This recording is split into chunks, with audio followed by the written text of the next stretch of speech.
তুমি আমি এখন যে কবিতাটা পাঠ করব কবি জয় গোস্বামীর লেখা টিউটোরিয়াল। তার আগে আমি দু একটা কথা বলতে চাই। বর্তমান সমাজে সবাই দেখি নম্বরের পেছনে ছুটে, নম্বর নম্বর। কেউ কিন্তু ভাবে না আমার ছেলে মেয়ের মধ্যেও কিছু ক্ষমতা আছে, সেটাকে তুলে ধরি।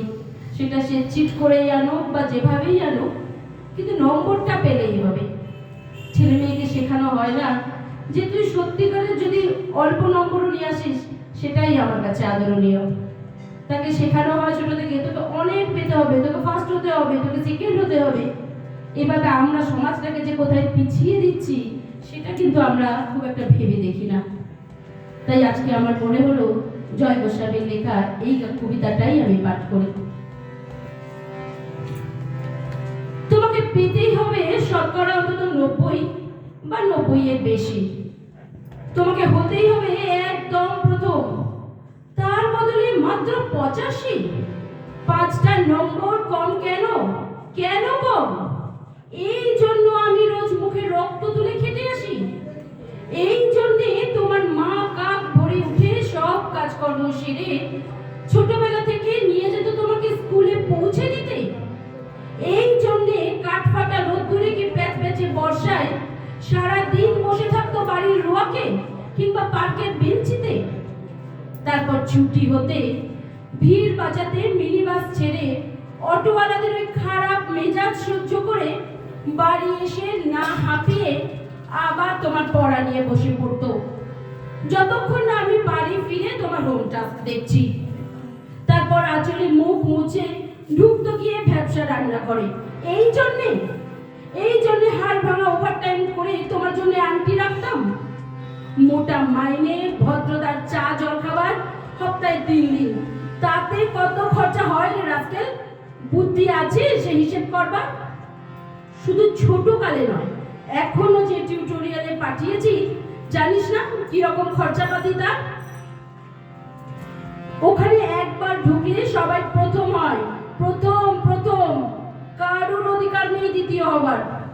রোজ যে যাস দেখিস না কত সব বড় বড় বাড়ি ও পাড়ায়, কত সব গাড়ি আসে, কত বড় গাড়ি করে বাবা মারা ছেলে মেয়েদের নিতে যায়।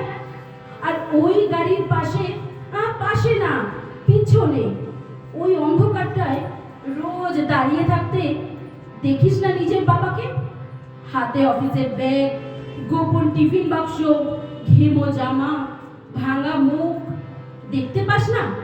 মন কোথায় থাকে ওই মেয়েগুলোর দিকে যারা তোর সঙ্গে পড়তে আসে? ওরা তোকে পাত্তা দেবে ভুলেও ভাবিস না। ওরা কত বড় লোক। তোকে পাত্তা পেতে হলে থাকতে হবে বিদেশে, ফরেনে। এনআরআই হতে হবে, এনআরআই। তবেই ম্যাজিক দেখবি। কবি সাহিত্যিক থেকে মন্ত্রী অব্দি এক ডাকে চেনে। আমাদেরও নিয়ে যাবি, তোর মাকে আমাকে মাঝে মাঝে রাখবি নিজের কাছে এনে। তার জন্য প্রথম হওয়া দরকার, তবেই ছবি ছাপবে কবরের কাগজে।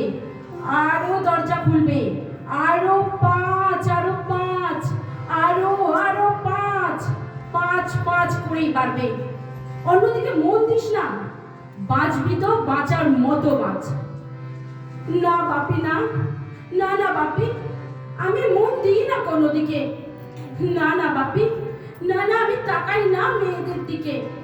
ওরা তো পাশেই বসে, কেমন সুগন্ধ আসে, কথা বলে। না বাপি, পড়ার কোথায়? দেখি না, উত্তর দিই, নোট নিই। যেতে আসতে পথে ঘাটে কত ছেলে মেয়ে গল্প করে। না বাপি না, আমি মেয়েদের সঙ্গে মিশতে চাই না কখনো।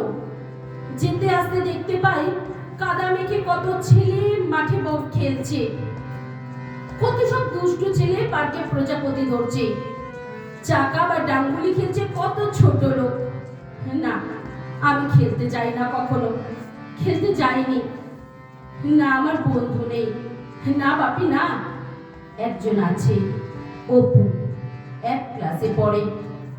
ও বলে যে ওর বাবাও বলেছে প্রথম হতে, বলেছে কাগজে ছবি ওর বাবা ওকে, হ্যাঁ বাপি হ্যাঁ, না না বাপি, অপু বলেছে পড়াশোনা হয়নি একদম, বলেছে ও ব্যাগ পাবে, ব্যাগ পেলে ও বলেছে বাড়িতে কোথায় বাথরুম সাফ করার অ্যাসিড আছে ও জানে।